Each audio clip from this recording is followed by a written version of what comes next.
இந்த பேட்டியில் சில முக்கியமான செய்திகளை சொல்லுகிறார். அதில் முதலாவது என்ன சொல்றாருன்னு கேட்டால், உலக நாடுகளுக்கு மத்தியில் சீனாவா அமெரிக்காவா என்கிற ஒரு போட்டி இருக்கிறது.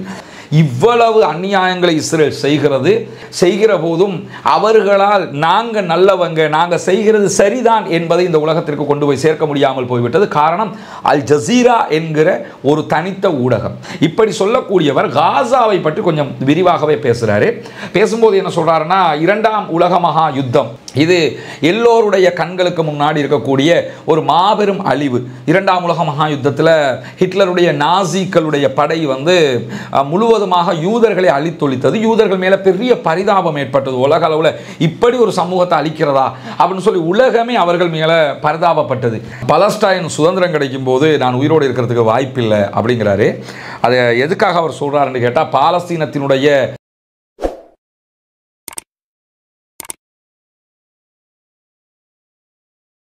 அன்பிற்கினிய சகோதர சகோதரிகளை நம் அனைவர் மீதும் ஏக இறைவனுடைய அமைதியும் கருணையும் உண்டாகட்டுமாக என்கிற பிரார்த்தனைகளோடு இன்றைக்கு நம்ம இந்த வீடியோவினூடாக ஒரு முக்கியமான நபர் தொடர்பாகவும் அவர் சொல்லியிருக்கக்கூடிய கருத்துக்களை தான் நம்ம பார்க்க இருக்கிறோம். நமக்கெல்லாம் தெரியும், Mahathir Mohamad, doctor Mahathir Mohamad அவங்களை பொறுத்தவரையில் மலேசியாவின் சிற்பி என்று அவரை அழைப்பாங்க. மருத்துவத்துறையில் பட்டம் பெற்றவர். பின் நாட்களில் விவசாயத்துறையை அந்த நாட்டில் ஊக்குவிச்சு அந்த நாட்டுக்குரிய பல வளங்களை உண்டாக்கி இன்றைக்கும் எந்த ஒரு நாட்டில் ஒரு வளர்ச்சி அடைவதை பற்றி பேசினாலே டாக்டர் மகாதிர் முகமது மாதிரி அல்லது சிங்கப்பூரினுடைய சிற்பியாக இருக்கிற லீ குவான் யூ மாதிரி அப்படின்னு சொல்லி அவருடைய பெயரை பயன்படுத்தக்கூடிய காட்சியை நீங்கள் பார்க்கலாம்.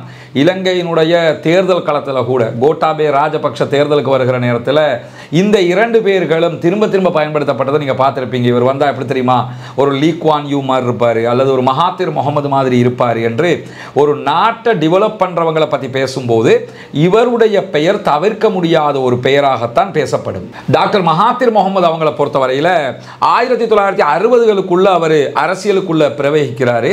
இன்றைய காலகட்டத்தை எடுத்துக்கிட்டோம்னா இந்த ஆண்டு அவருக்கு 100 வயதுகளை தாண்டுகிறது. ஆனால் இப்பொழுதும் சுறுசுறுப்பாக இருக்கிறார். அல் ஜசீராவுக்கு ஒரு பேட்டி கொடுத்திருக்கிறாரு. அந்த பேட்டியில் அல் ஜசீராவை என்ன சொல்றாங்கன்னா, 100 வயது, யாரையும் துணை இல்லாமல் நடக்கிறாரு, காலையிலே ஆஃபீஸுக்கு வர்றாரு, ஒவ்வொரு நாளும் உடற்பயிற்சி செய்கிறாரு என்று சொல்லி அவருடைய உடல் வலிமையை பற்றி பேசுகிற நேரத்தில் சொல்றாங்க. அதை பற்றி அவர் சொல்லும் போதும் என்ன சொல்றாருன்னா, எனக்கு இப்போ 100 வயது, இந்த 100 வயதிலையும் என்னுடைய மனதும் இளமையாக இருக்கிறது, என்னுடைய வேலைகளையும் நான் சுறுசுறுப்பாக செய்கிறேன், நான் சோம்பல் என்கிற ஒரு நிலைக்கு போறது கிடையாது, முடிஞ்ச வரைக்கும் வேலைகளை நான் உண்டாக்கிக்கிறேன். அவருடைய அலுவலகத்துக்கு இப்பொழுதும் அவர் வருகிறார், மக்களை சந்திக்கிறார், மக்களோடு பேசுகிறார், நிகழ்ச்சிகளில் கலந்து கொள்ளுகிறார், பேச்சாளராக பல நிகழ்வுகளுக்கு போய் பங்கேற்கிறார். இதுவெல்லாம் டாக்டர் மகாதிர் முகமது அவர்களுடைய லைஃப் ஸ்டைலாக தற்போது இருக்கக்கூடிய நேரத்தில் அவர் இந்த உடல் ஆரோக்கியம் பற்றி பேசும்போது சொன்ன ஒரு செய்தி தான், ரொம்ப டேஸ்டாக இருக்குதுன்னு நீங்க ஒரு உணவை நினைக்கிற நேரத்தில் சாப்பிட்றதை நிறுத்திக்கிறீங்க. அப்படி நிறுத்திட்டீங்கன்னா இந்த உணவு கண்ட்ரோலை உங்களை கொஞ்சம் கூடுதலாக ஆரோக்கியமாக வைக்கும் அப்படிங்கிறார். ஏன்னா 2 தடவை ஹார்ட் அட்டாக் வந்திருக்குது, அல்லாஹ் அவரை அதிலிருந்து பாதுகாத்திருக்கிறான். அதையெல்லாம் அவர் சொல்லி ஒரு உணவு சிஸ்டமுடையும் அவர் அதில் சொல்றாரு. அது மேலதிகமாக அதை தாண்டி இந்த பேட்டியினுடைய இம்பார்ட்டன்ட் என்னன்னு கேட்டால், 1980களுக்கு பிறகு டாக்டர் மகாதிர் முகமது அதிகாரத்தின் உச்சத்தில் இருக்கிற நேரம். அப்பொழுது அவர் திரும்ப திரும்ப இஸ்ரேலுக்கு எதிராகவும் அமெரிக்க ஏகாதிபத்தியத்திற்கு எதிராகவும் குரல் கொடுத்திருந்தார். அதனாலேயும் அவர் உலக அளவில் திரும்பி பார்க்கப்பட்ட ஒரு மனிதராக மக்கள் மத்தியிலே அடையாளப்படுத்தப்பட்டார். இப்போ காசாவில் ஒரு 2 ஆண்டுகளாக யுத்தம் நடைபெற்று வருகிற போது அவர் தனியான ஒரு புத்தகமும் எழுதியிருக்கிறார். அவருடைய 100 ஆண்டு தொடர்பான ஒரு புத்தகம், தன்னுடைய வாழ்க்கை தொடர்பான அந்த புத்தகம். அதிலையும் காசாவை பற்றி பேசியிருக்கக்கூடிய அவர் இந்த பேட்டியில் சில முக்கியமான செய்திகளை சொல்லுகிறார். அதில் முதலாவது என்ன சொல்றாருன்னு கேட்டால், உலக நாடுகளுக்கு மத்தியில் சீனாவா அமெரிக்காவா என்கிற ஒரு போட்டி இருக்கிறது. இந்த போட்டியில் தற்போதைய நிலையில் சீனா 2வது இடம், அமெரிக்கா 1வது இடம் என்பதை தான் நம்ம பார்க்குறோம். ஆனால் ஒரு குறுகிய ஒரு 10 ஆண்டுகளுக்குள்ளாக சீனா முதன்மை இடத்திற்கு அமெரிக்கா 2ஆம் இடத்திற்கு தள்ளப்படுவதற்கான வாய்ப்புகள் தான் அதிகம் என்று ஒரு கணிப்பை சொல்றாரு. அது எதை வச்சு சொல்றாருன்னா, நடைமுறையை வச்சு தான் சொல்றாரு. சீனாவினுடைய வளர்ச்சி, அவர்களுடைய ஆயுத தொழில்நுட்பமாக இருந்தாலும் சரி, அது வல்லாத பொருளாதார வளர்ச்சியாக இருந்தாலும் சரி, அமெரிக்காவை விஞ்சி பல நாடுகளிலையும் தங்களுடைய பொருளாதார ஏகாதிபத்தியத்தை அவங்க நிலைநிறுத்திக்கிட்டு இருக்கிறாங்க. எனவே சீனா அமெரிக்காவை மிஞ்சிய ஒரு கண்ட்ரியாக மாறிவிடும் அப்படிங்கிறாரு. நமக்கெல்லாம் தெரியும் டாக்டர் மகாத்திர் முகமது எதுக்கு ரொம்ப ஃபேமஸ் என்று கேட்டால் 20ஆம் நூற்றாண்டு ஆளப்பட போவது ஆயுதங்களால் அல்ல மீடியாக்களால் தான் என்று சொன்னவர் டாக்டர் மகாத்திர் முகமது. மகாத்திர் முகமதுனாலே இந்த கருத்தை தான் சொல்லுவாங்க. அவர் சொன்ன மாதிரி இன்னைக்கு நம்ம பார்க்குறோம், இந்த காசாவினுடைய வாரில் இவ்வளவு அநியாயங்களை இஸ்ரேல் செய்கிற போதும் அவர்களால் நாங்கள் நல்லவங்க, நாங்கள் செய்கிறது சரிதான் என்பதை இந்த உலகத்திற்கு கொண்டு போய் சேர்க்க முடியாமல் போய்விட்டது. காரணம், அல் ஜசீரா என்கிற ஒரு தனித்த ஊடகம். அவங்க முழு செய்திகளையும் எல்லா சோசியல் மீடியாவையும் தாண்டி இதுதான் நிஜம் என்பதை வெளிப்படுத்தி கொண்டே இருக்கிறாங்க. அதை ஒட்டி எல்லா சோசியல் மீடியாக்களையும் கூட காசாவினுடைய நிலைகள் எல்லாம் வெளியே வந்து கொண்டிருக்கிறது. எனவே ஊடகங்கள் இன்றைய உலகத்தை ஆண்டு கொண்டிருக்கிறது.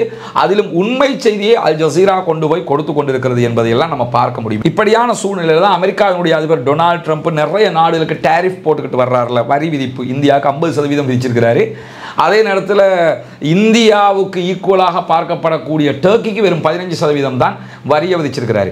இந்தியாவுக்கு வரி விதிச்சதுக்கு காரணம் என்ன சொல்றாருன்னா, நீங்க ரஷ்யாட்ட இருந்து எண்ணெய் வாங்குகிறீங்க அப்படிங்கிறாரு. அதே ஆயில, க்ரூட் ஆயில ரஷ்யாவிடம் இருந்து டர்க்கியும் வாங்குறாங்க. ஆனால் டர்க்கிக்கு வெறும் 15% தான். நரேந்திர மோடியினுடைய இந்தியாவுக்கு 50% வரியை டொனால்ட் ட்ரம்ப் விதித்திருக்கிறார். இப்படி அவருடைய போங்குகளே மாறுகிற அளவுக்கு அவருடைய சிஸ்டங்கள் எல்லாம் மாற்றம் பெறுகிறதுனால மகாத்திர் முகமது அவங்க என்ன சொல்றாங்கன்னா, டொனால்ட் ட்ரம்ப் கொண்டு வருகிற இந்த திருத்தங்கள் எல்லாமே, அவரோட பார்வையில் சீர்திருத்தமாக இருக்கிற எல்லாமே வெறும் 3 ஆண்டுகள் தான். இதை செய்ய ஆரம்பிக்கும் போது அவருடைய ஆட்சியிலிருந்து அவர் போயிடுவார். திரும்ப அவர் ஜெயிச்சு வர்றதுக்கான வாய்ப்புகள் கம்மி. அமெரிக்காவுடைய கான்ஸ்டிடியூஷனை பொறுத்தவரை 2 வாட்டி தான் அவங்க வர முடியும். 3வது வாட்டி வர்றதுக்காக மஹிந்த ராஜபக்ஷ ட்ரை பண்ண மாதிரி அவர் கான்ஸ்டிடியூஷனை மாற்றுறதுக்குரிய முயற்சிகளை அமெரிக்க அதிபர் செய்கிறார். அது சாத்தியப்படுமா என்கிற ஒரு கேள்வியும் இருக்கிறது என்கிறார் மகாத்திர் முகமது. இப்படி சொல்லக்கூடியவர் காசாவை பற்றி கொஞ்சம் விரிவாகவே பேசுகிறாரு. பேசும்போது என்ன சொல்றாருன்னா, 2ஆம் உலக மகா யுத்தம் இது எல்லோருடைய கண்களுக்கு முன்னாடி இருக்கக்கூடிய ஒரு மாபெரும் அழிவு.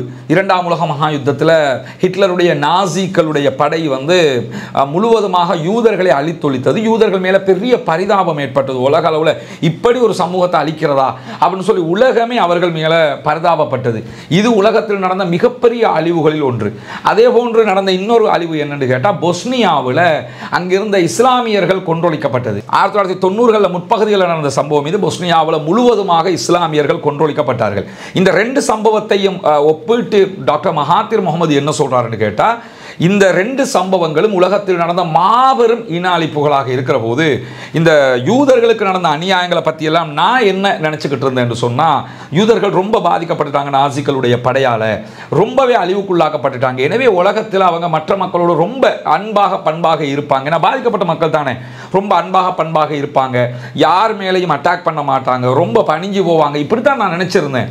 ஆனால் முழுவதுமாக இன அழிப்புக்கு உள்ளாக்கப்பட்ட யூத சமூகம் அரபிகளை, காசா மக்களை மொத்தமாக அழிப்பார்கள் என்று நான் கனவுல கூட நினைக்கல அப்படின்னு சொல்லி யூதர்களுக்கு நடந்த அநியாயத்தை சொல்லி காட்டி அவங்க இவ்வளவு தூரம் இன்னொரு சமூகத்தை அழிப்பாங்கன்னு நான் நினைக்கலங்கிற செய்திகளையும் டாக்டர் மகாத்திர் முகமது அவங்க தன்னுடைய பேட்டியில் சொல்லிட்டு கூடுதலாக என்ன சொல்றாருன்னா, இப்போ பிரான்ஸு, கனடா, அதே போன்று யூகே, இப்படி பல நாடுகள் இந்த வாட்டி ஐநாவினுடைய மன்றத்தில் பாலஸ்தீனத்தை தனி நாடாக அங்கீகரிச்சிருக்கிறாங்க. அதெல்லாம் வரவேற்புக்குரியது, ஒரு பாரிய முன்னேற்றம் தான் என்று சொல்லிவிட்டு சென்டிமெண்டலாக அவர் சொல்லக்கூடிய ஒரு விஷயம் என்னென்னா, பலஸ்டைன் சுதந்திரம் கிடைக்கும் போது நான் உயிரோடு இருக்கிறதுக்கு வாய்ப்பில்லை அப்படிங்கிறாரு. அதை எதுக்காக அவர் சொல்கிறாருன்னு கேட்டால், பாலஸ்தீனத்தினுடைய இந்த அங்கீகாரங்கள் எல்லாம் முழுமையான அங்கீகாரங்களாக வரப்போகிறதுல பலஸ்டைன் தனி நாடு என்கிற அங்கீகாரம் தான் கிடைக்கணும். இப்போ எனக்கு 100 வயசு, இந்த 100 வயசுக்கு பிறகு நான் இப்போ அடுத்தடுத்த நாட்கள் எல்லாம் நான் எப்போ மரணிப்பேனோ என்கிற நாட்களாக இருக்கக்கூடிய சூழலில் பாலஸ்தீனம் தனி நாடாக அங்கீகரிக்கப்படுகிற நேரத்தில் பெரும்பாலும் இன்ஷா அல்லாஹ் நான் உயிரோடு இருப்பதற்கு வாய்ப்பில்லை. ஆனால் பாலஸ்தீனம் தனிநாடாக அங்கீகரிக்கப்பட வேண்டும். 20,000க்கும் மேற்பட்ட குழந்தைகள் கொல்லப்பட்டிருக்கிறார்கள், கர்ப்பிணி தாய்மார்கள் கொல்லப்பட்டிருக்கிறார்கள், மொத்தமாக காசா அழிக்கப்படுகிறது. இப்போதாவது யூதர்கள் யோசிக்க வேண்டும், நாஜிக்களை விட உச்சகட்ட அநியாயத்தை நம்ம பண்றோமே என்று சொல்லி. ஆனால் உலக வரலாற்றில் இனிமேல் யூதர்களை உலகம் மறக்காது. நாஜிக்களை இனி உலகம் மறந்துடும், யூதர்களை உலகம் மறக்காது. இனிமே யாருமே ஹிட்லரை பற்றி பேச மாட்டாங்க, நாஜிக்களை பற்றி பேச மாட்டாங்க. இனிமேல் காசாவில் முழுவதுமாக யூதர்கள் செய்த அநியாயங்களை பற்றி தான் பேசுவார்கள். எனவே இந்த அநியாயங்களை பற்றிய பேச்சுக்கள் இன்னும் 100 ஆண்டுகள் அல்லது 150 ஆண்டுகளுக்கு கூட இருக்கலாம். இதற்கு பிறகு இப்படி ஒரு அழிவு நடக்கணும்னா அது யார் செய்வாங்கிறதுலாம் தெரியாது. ஆனால் இதை விட ஒரு பாரிய உச்சகட்ட அழிவை யாராவது செய்தால் மட்டும்தான் நெத்தன்யாகும் யூதர்களும் காசாவில் செய்த அநியாயங்கள் மறக்கப்படும் அல்லது இல்லாமலாகும். அதுவரைக்கும் இனிமேல் 2ஆம் உலக மகா யுத்தத்தை பற்றியோ பொஸ்னியாவினுடைய அழிவுகளை பற்றியோ யாருமே பேச மாட்டாங்க. முழுவதுமாக காசாவை பற்றி மட்டும்தான் பேசுவாங்க அப்படின்னு சொல்லி தன்னுடைய பேட்டி அவர் முடிக்கிறாரு. முடிக்கும்போது எல்லோரும் சுறுசுறுப்பாக இருங்க, நல்ல உணவுகளை சாப்பிடுங்கிறாரு, உற்சாகமாக இருங்க, ப்ளஸ் உடல் பயிற்சிகளை செய்யுங்கிறாரு. இப்பொழுதும் நான் அதை பண்ணிக்கிட்டு இருக்கிறேங்கிறாரு. இதுதான் நான் உங்களுக்கு சொல்ல வேண்டிய கடைசி அறிவுரை. யாரும் அழிக்கிற நிலைக்கு செல்லாதீர்கள் என்கிற தன்னுடைய ஒரு அறிவுரையையும் டாக்டர் மகாத்திர் முகமது அவர்கள் அல் ஜசீராவினுடைய பேட்டியிலே சொல்லியிருக்கிறார். அவருடைய பேட்டியை நான் இப்போ பேசினதை உங்களுக்கு தமிழ் வடிவமாக அவர் சொன்னதை தான் நான் சொல்லிக்கிட்டு இருக்கிறேன். ஆனால் அவர் சொல்கிறத கேட்கும்போது அது ஒரு விதமான ஒரு மனநிலையை உண்டாக்குது. ஏன்னா 100 ஆண்டுகள் வாழ்ந்திருக்கக்கூடிய ஒரு மனிதர் தன்னுடைய வாழ்நாளில் நிறைய சவால்களை சந்தித்தவர். குறிப்பாக இந்த இஸ்லாமிய சமூகம் என்கிற வகையில் பெரும் சவால்களை அவர் சந்திச்சிருக்கிறார். இன்றைக்கும் நீங்கள் மலேசியாவை எடுத்துக்கிட்டிங்கன்னா அவர் ஆட்சியில் இருக்கிற போது ஒரு ஜனாதிபதி ஆட்சியில் இருந்தாருன்னு சொன்னால் அவர் ஒரு ரோடுக்கு பேர் வைப்பார். எல்லாம் தானே ரோடுக்கு பேர் வைக்கிறது, ஒரு பில்டினுக்கு பேர் வைக்கிறது. இங்கே பார்க்குறோம்னா நெலும் குழுன, நெலும் பொக்குன, மஹிந்த ராஜபக்ஷ நெலும் குழுன பேரெல்லாம் பார்க்குறோம்ல. இந்த மாதிரி ஒவ்வொருத்தர் அவங்களுக்கு பேர் வைப்பாங்க. ஆனால் டாக்டர் மகாத்திர் முகமது தன்னுடைய ஆட்சி காலத்தில் அமைச்சராக இருக்கும்போதோ பிரைம் மினிஸ்டராக இருக்கும்போதோ அதிகாரத்தின் உச்சத்தில் இருக்கிற போது கூட எந்த ரோடுக்குமோ எந்த இடத்திற்குமோ தன்னுடைய பெயரை சூட்டியது கிடையாது. அவர் அரசியல் ரீதியாக அவருடைய வெற்றி தோல்விகள் வித்தியாசமானது. உச்சகட்ட வெற்றியெல்லாம் அடைந்தவர் கடைசி தேர்தலில் பட்டு தோல்வி அடைஞ்சிட்டாரு. அந்த மாதிரி அவருடைய வெற்றி தோல்விகள் வித்தியாசமானதாக இருந்தாலும் பாலஸ்தீனத்திற்கான தன்னுடைய ஆதரவு அவர் விட்டு கொடுக்கல. இன்னும் சொல்ல போனால் இந்தியாவில் இருந்து டாக்டர் ஜாக்கிர் நாயக் வெளியானதுக்கு பிறகு டாக்டர் ஜாக்கிர் நாயக் மேலே பெரியோரு பண சுத்திகரிப்பு குற்றச்சாட்டு முன்வைக்கப்பட்டது இந்தியாவால். இன்றைக்கும் இந்தியாவுக்குள் அவருக்கு நுழைய முடியலை. அவருடைய எல்லா அலுவலகங்கள் அத்தனையும் சீஸ் பண்ணப்பட்ட ஒரு சம்பவம் நடந்தது. பீஸ் டிவி இழுத்து மூடப்பட்டது இந்தியாவில். மற்ற இடங்கள் அதை பார்க்க முடியும். இப்படியான ஒரு சூழலில் இந்தியாவில் இருந்து அவர் வெளியேறியதற்கு பிறகு அரபு நாடுகளை அவரை உள்ளெடுக்கிறதுக்கு யோசித்த நேரத்தில் மலேசியாவில் நீங்கள் வந்து குடியேறலாம், இங்கேருந்து உங்கள் தாவாவை என்னென்னாலும் பண்ணுங்கன்னு சொல்லி மலேசியாவுக்குள்ளே எடுத்தவரும் டாக்டர் மகாத்திர் முகமது. ஏன்னா அரபு நாடுகளை பொறுத்தவரையில் டியூனிஷியாவிலிருந்து ஜெயினுல் ஆப்தீன் தப்பி ஓடுறாரு, அந்த ஆளுக்கு அடைக்கலம் கொடுக்குறாங்க. ஆப்கானிஸ்தானில் இருந்து முன்னாள் பிரைம் மினிஸ்டர் ஓடி போகிறாரு, அந்த ஆளுக்கு அடைக்கலம் கொடுப்பாங்க. உகாண்டாவில் இருந்து இடியாமின் தப்பி போவார், அவருக்கு அடைக்கலம் கொடுப்பாங்க. இப்படியான ஆட்களுக்கெல்லாம் அடைக்கலம் கொடுப்பாங்க. ஆனால் டாக்டர் ஜாக்கிர் நாயக் வெளியேறுகிறார்.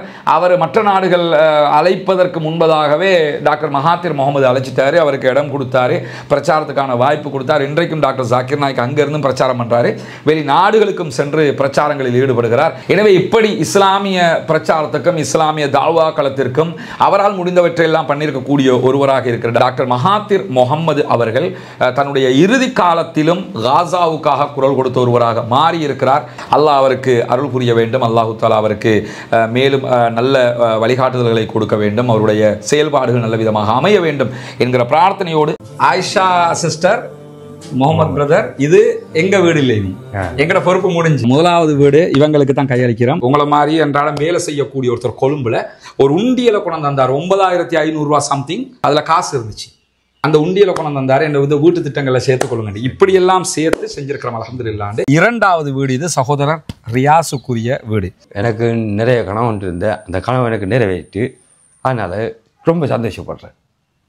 நான் இப்படி ஒரு கனவு நான் நிறைய காலங்கள் நான் இப்படி நினைச்சுன்னு இருந்தேன்.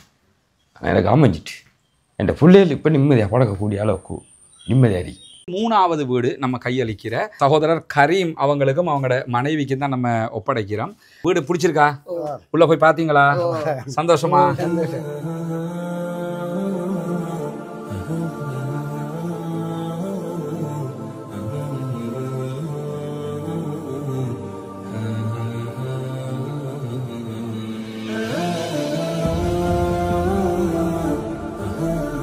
நம்ம ஒப்படைக்கிற நான்காவது வீடு சகோதரி அஸ்மியாவுக்கும் அவங்களோட கணவருக்கும் நம்ம ஒப்படைக்கிறோம். அவங்களோட கணவர் இன்னைக்கு வேலைக்கு போயிருக்கிறாங்க. துஆ தான் நீங்க நிறைய செய்யணும், சரியா? அல்லாஹ் அவங்களுக்கு அருள் புரிவான். பார்க்குற மக்கள் நீங்க செஞ்ச உதவியால தான் இவ்வளவு நம்ம பண்ணி இருக்கிறோம். அல்லாஹ் அத்தனை பேருக்கும் அருள் புரிவான். ரொம்ப ஒரு மகிழ்ச்சியான ஒரு தருணமாக இது இருக்குது. எனவே நிறைய அல்லாஹ்விடத்தில் நாங்கள் உங்களுக்காக பிரார்த்தனை பண்ணுறோம். இன்னும் ஒரு 9 வீடு கட்டணும் இன்ஷா அல்லாஹ். அல்லாஹ் அதுக்கும் அருள் புரியணும்னு சொல்லி துஆ கேளுங்க. அதே மாதிரி ஒரு உம்மா, ஒரு விதவை தாய், அவங்க எனக்கு 5000 ரூபா காசு அனுப்பிட்டு என் மொபைலில் இருக்குது, எனக்கு கையால் எழுதி ஃபோட்டோ பிடிச்சி அனுப்பியிருக்கிறாங்க. இந்த காசை மகன் சேர்த்துக்கொள்ளுங்க அப்படின்ட்டு. இப்படி ஒவ்வொரு சின்ன சின்ன அமௌண்ட்டுகளாக தான் சேர்த்துருக்கேன். என்னோட யூடியூப் சேனலில் காசாவில் பலஸ்தீனில் மக்களை கொள்கிறாங்க, அந்த செய்திகளை நம்ம அங்கே என்ன நடக்குதுன்றதை சொல்கிறோம். அதை பார்க்குற மக்கள் தான் அதில் நம்ம சொல்கிற இந்த தகவலையும் சேர்த்து இந்த உதவிகளை செய்கிறாங்க. அந்த அடிப்படையில் தான் இதெல்லாம் நம்ம செஞ்சுருக்கிறோம்.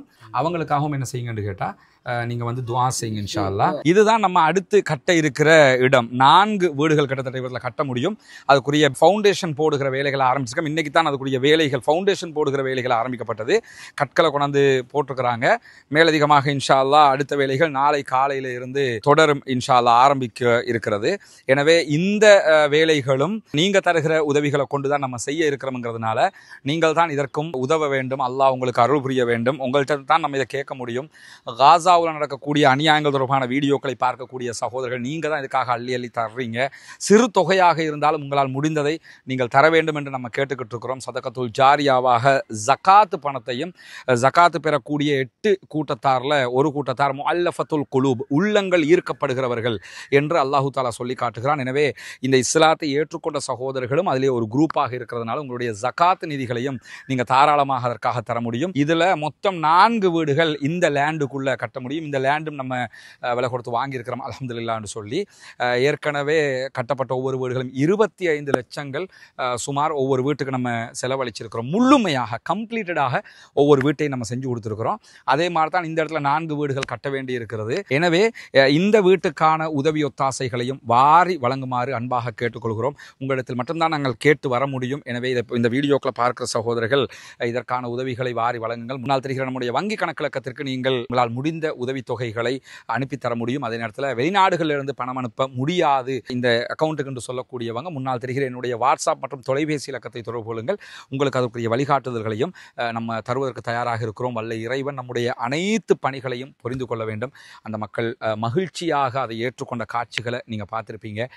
எனவே தான் இந்த உதவியை நாங்கள் உங்களிடத்தில் கேட்குறோம். இந்த 4 வீடுகள் கட்டிட்டோம்னா மொத்தம் 9 வீடுகள் முடிஞ்சிடும். அதுக்கு பிறகு இன்னொரு 6 வீடு, இப்படி நம்மளால் முடிஞ்ச வரைக்கும் எத்தனை வருஷமானாலும் கட்டி கொடுக்கறது எவ்வளோதாங்கிற அடிப்படையில் தான் இதற்காக ஓடிக்கொண்டிருக்கோம். ஒன்று புரிஞ்சுக்கிறேங்க, நான் இருக்கிறது பொத்துவில்லை இப்போ. ஆனால் நான் உண்மையிலே என்னுடைய வசிப்பிடம் கொழும்பு. இந்த பணிகளை மேற்பார்வையிடுவதற்காக மாதத்தில் குறைஞ்சது 3 தடவையாவது நான் பொத்துவிலுக்கு வந்து போய்கிட்டு இருக்கிறேன். இங்கே சகோதரர் ஃபௌமி பொறுப்பாக இருந்து செஞ்சுக்கிட்டு இருக்கிறாரு. கிட்டத்தட்ட கொழும்புல இருந்து வர்றதுக்கு 7 மணி நேரம் பிடிக்கும், திரும்ப போகிறதுக்கு 7 மணி நேரம் பிடிக்கும். இந்த நேரங்களையும் செலவு செய்து தான் நான் இதுக்காக வர்றேன். ஏன்னா நீங்கள் தருகிற பணம் சரியாக போய் சேரணுங்கிறதுக்காக வல்ல ரஹ்மான் நம்முடைய பணிகளை ஏற்றுக்கொள்வானாக. அல்லாஹ்விடத்தில் நிறைய பிரார்த்தனை செய்யுங்கள். எனக்காகவும் பிரார்த்தனை செய்யுங்கள். பாலஸ்தீனம் வெற்றி பெற வேண்டும் என்றும் பிரார்த்தனை செய்யுங்கள். அஸ்ஸலாமு அலைக்கும் வரஹ்மத்துல்லாஹி வபரகாத்துஹு.